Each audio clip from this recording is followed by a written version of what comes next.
Welcome to Suman TV. నేను మీ నవీన్. ప్రస్తుతం నేను ట్రీట్మెంట్ రేంజ్ హాస్పిటల్లో ఉన్నాను. మనతో ఉన్నారు ప్రముఖ సెక్సాలజిస్ట్ డాక్టర్ సునీల్ కుమార్ రెడ్డి గారు. హాయ్ సార్, నమస్తే అండి. నమస్తే అండి. సార్, 40 సంవత్సరాలు దాటాయంటే మగవాళ్ళలో ఎక్కువ శృంగార కోరికలు తగ్గిపోతూ ఉంటాయి. అదేవిధంగా ఎరెక్టైల్ డిస్ఫంక్షన్ ప్రాబ్లం వస్తుంటుంది, అంటే అంగస్తంభన సమస్యలు వస్తూ ఉన్నాయి. సో ఎందుకు ఈ ప్రాబ్లం ఎందుకు వస్తూ ఉందంటారు? అంటే మీరు ఎట్లాగూ సైకియాట్రిస్ట్ కూడా సో ఇది సైకలాజికల్ ప్రాబ్లమా లేదంటే ఏదైనా మన బాడీలో చేంజెస్ వలన? ఎరెక్టైల్ డిస్ఫంక్షన్ గురించి చెప్పాలి అంటే మీరు అన్నారు కదా, ఇప్పుడు 40 ఇయర్స్ నుంచి అండి. యూజువలీ 40 ఇయర్స్లో కోమార్బిడ్ కండిషన్స్ అంటాము మనము. డయాబెటీస్ కానివ్వండి, హైపర్ టెన్షన్ కానివ్వండి, థైరాయిడ్ ప్రాబ్లమ్స్ కానివ్వండి, హైపర్ కొలెస్ట్రీమియా అంటాం, అంటే రక్తంలో కొలెస్ట్రాల్ లెవెల్స్ పెరగడం కానివ్వండి. వీటి వల్ల ఏమవుతుంది అంటే అంగానికి రక్త సరఫరా తగ్గి ఎరెక్టైల్ డిస్ఫంక్షన్ రావచ్చు. కానీ ఇప్పుడు 20 ఇయర్స్ నుంచి, అంటే కౌమార దశ వచ్చినప్పటి నుంచి కొంతమంది ఎరెక్టైల్ డిస్ఫంక్షన్తో ఇబ్బంది పడుతున్నారు.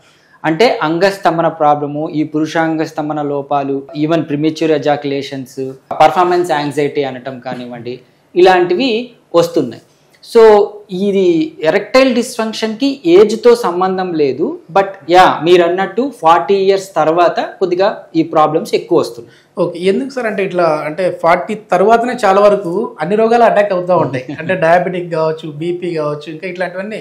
సో దానికి తోడు మళ్ళీ ఇది ఒకటి. సో ఎందుకు వస్తూ ఉంటాయి? ఎరెక్టైల్ డిస్ఫంక్షన్ 40 తర్వాత గురించి మాట్లాడుకుంటే, 40 ఏజ్ తర్వాత ఇప్పుడు సో ఈ ఎరెక్టైల్ డిస్ఫంక్షన్ అనేది అబోవ్ 40 తర్వాత ఎక్కువ మందిలో వస్తుంది.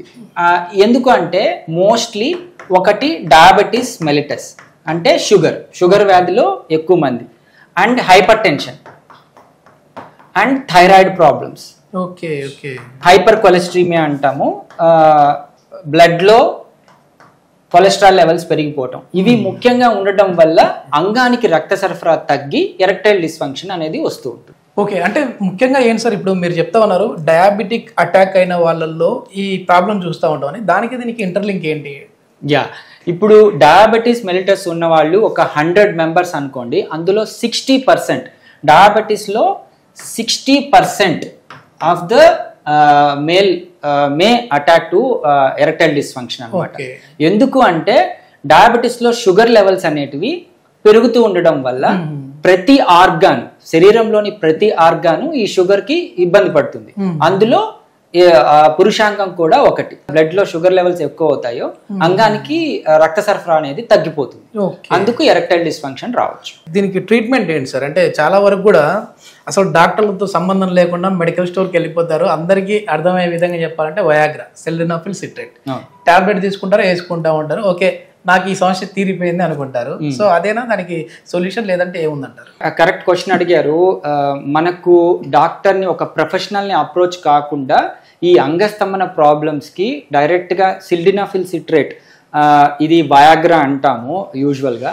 ఈ సిల్డినాఫిల్ సిట్రేటే కాకుండా టెడలాఫిల్ కావచ్చు, ఈవెన్ అవినాఫిల్ కావచ్చు, వడ్డినాఫిల్ కావచ్చు, ఈవెన్ ఆయుర్వేదిక్లో కూడా షీలాజిత్ కావచ్చు. ఇవన్నీ వయాగ్రా కైండ్ ఆఫ్ మెడికేషన్స్ అండి. ఇవి వాడటం వల్ల ఏమవుతుందంటే, ఒక ప్రొఫెషనల్ అడ్వైస్ తీసుకోకుండా వాడటం వల్ల ఏమవుతుందంటే దీనికి అడిక్ట్ అయిపోవటం, దీనికి డోసుకి మించి వాడినా కానీ వాళ్ళకి పని చేయకపోవటం, లేకపోతే ఇవి తీసుకోకుండా వాళ్ళు సెక్స్ చేయలేకపోవటం వంటి సైడ్ ఎఫెక్ట్స్ వస్తాయి. అవే కాకుండా పర్సే, అంటే కెమికల్ ఇండక్షన్ వల్ల ఎరెక్షన్స్ వస్తున్నాయి కాబట్టి వాళ్ళకి ఒక పర్మనెంట్ సైడ్ ఎఫెక్ట్స్ వచ్చే అవకాశాలు ఉంటాయి. అంటే సింపుల్గా ఈ సిల్డినాఫిల్ సిట్రేట్ని హార్ట్ ప్రాబ్లమ్స్కి ముందు, హైపర్ టెన్షన్కి వాటికి వాడేవాళ్ళు. సో దాని ఎఫెక్ట్స్ అవి చూపిస్తాయి అన్నమాట. సో అందుకని ఒక ప్రొఫెషనల్ అడ్వైస్ తీసుకోకుండా వీటిని వాడడం మంచిది కాదు. ఓకే, ఇప్పుడు మన దగ్గర అంటే ట్రీట్మెంట్ రేంజ్ హాస్పిటల్లో ఎట్లాంటి ట్రీట్మెంట్ ఉంది సార్ దీనికి, ఈడీ ప్రాబ్లంకి? ఇక మన ట్రీట్మెంట్ రేంజ్ హాస్పిటల్లో ఏంటి అంటే ఈ మెడికేషన్స్ ఎక్కువ కాకుండా, అంటే డైరెక్ట్ వయాగ్రా మెడికేషన్స్ పెట్టకుండా మనకు షాక్ వేవ్ థెరపీ అంటాం. షాక్ వేవ్ థెరపీ అంటే ఇది ఎక్స్ట్రా కార్పోరియల్ లో ఇంటెన్సిటీ, ఇది లో intensity extra corporeal shock wave therapy అంటాం. దీంతో ఏమవుతుంది అంటే అంగానికి ఒక మసాజింగ్ టైప్ ఆఫ్ టెక్నిక్ అన్నమాట. దీంతో అంగంలోని కణజాలాన్ని యాక్టివేట్ చేసి బ్లడ్ సప్లైని ఇంప్రూవ్ చేయటం.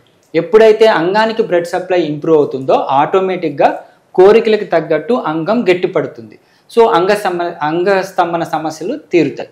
సో ఇట్లాంటి ట్రీట్మెంట్ మన ట్రీట్మెంట్ రేంజ్లో ఇస్తున్నాం.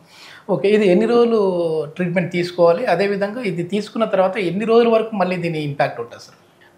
యూజువలీ ఇప్పుడు మనం 40 ఏజ్ తర్వాత మాట్లాడుకుంటున్నాం కాబట్టి 40 ఏజ్ తర్వాత ఏంటి అంటే ఇది ఒక్కసారి షాక్ వేవ్ థెరపీ ఒక సెషన్స్ వైజ్ మనం ఇచ్చినప్పుడు ఇది 2 to 5 years వరకు బాగా ఎఫెక్టివ్గా ఉంటుంది. ఎందుకంటే బ్లడ్ సప్లై ఇంప్రూవ్ అవుతుంది కాబట్టి ఎరెక్షన్స్ మళ్ళీ. కానీ వాళ్ళు షుగర్ కంట్రోల్ చేయకుంటే, హైపర్ టెన్షన్ కంట్రోల్ చేయకుంటే, మెడికేషన్స్ అవే వాడుతుండి ఇబ్బంది పడుతుంటే మాత్రం 2 to 5 years అంటే depend on patient to patient. అందరికీ 2 years 5 years పనిచేస్తుందని కాదు, కొంతమందికి లైఫ్ లాంగ్ కూడా బాగుంటుంది.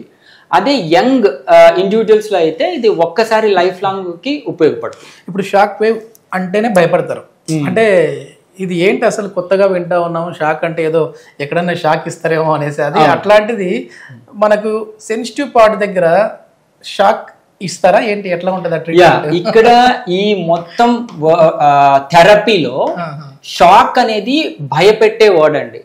బేసిక్ గా షాక్ అంటే ఎలక్ట్రిక్ షాక్ అనో లేకపోతే ఏసీ కరెంటో డీసీ కరెంటో పెడతారని ఇబ్బంది పడతారు. దట్ టు సెన్సిటివ్ పార్ట్ మీద షాక్ ఇస్తారేమో అని చాలా మంది క్వశ్చన్స్ అడుగుతూ ఉంటారు.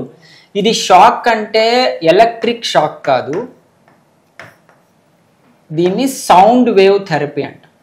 ఓకే ఓకే, అంటే ఒక ప్రోబ్ ఉంటుంది, ఒక ఇన్స్ట్రుమెంట్ తో అంగానికి ఒక మసాజింగ్ లాగా చేస్తారు. ఇందులో షాక్ కొట్టడం కానీ అతనికి డిస్కంఫర్ట్ కానీ పెయిన్ కానీ అలాంటివి ఏమీ ఉండవు. ఇప్పుడు వైబ్రేషన్ థెరపీ, ఈ షాక్ వేవ్ థెరపీ రెండింటి మధ్య డిఫరెన్స్ ఉన్నాయా సార్? అదే సౌండ్ థెరపీ. ఈ మూడింటి మధ్య డిఫరెన్స్ ఏంటి సార్? లేదండి, యాక్చువల్లీ షాక్ వేవ్ థెరపీ అంటేనే సౌండ్ వేవ్ థెరపీ. మరి వైబ్రేషన్ వస్తుంది అంటే వైబ్రేషన్ మనం షాక్ వేవ్ ఇచ్చేటప్పుడు వైబ్రేషన్ అతను ఫీల్ అవుతాడు, ఈవెన్ అంగం ఫీల్ అవుతుంది. సో అందుకే వైబ్రేషన్ అని నానుడిలో ఉంది. ఓకే ఓకే, చాలా మంచి ఇన్ఫర్మేషన్ సార్. మొత్తానికి టాబ్లెట్స్కి అడిక్ట్ అవ్వకుండా, ఎందుకంటే ఈరోజు 10 mg వేసుకునే వాళ్ళు తర్వాత 50కి వెళ్ళిపోతారు, 50 నుంచి 100కి వెళ్ళిపోతారు, తర్వాత అది అసలు ఆ టాబ్లెట్సే పని చేయకుండా వెళ్ళిపోతూ ఉంటుంది. సో అట్లాంటి వాటి బదులుగా ఒక అత్యాధునిక టెక్నాలజీతో ఇక్కడ మనకు షాక్ వేవ్ థెరపీ, అదేవిధంగా లేదంటే సౌండ్ వేవ్ థెరపీ ద్వారా ఇక్కడ ట్రీట్మెంట్ రేంజ్లో అయితే ట్రీట్ చేస్తూ ఉన్నారు. థ్యాంక్ యూ అండి. Thank you.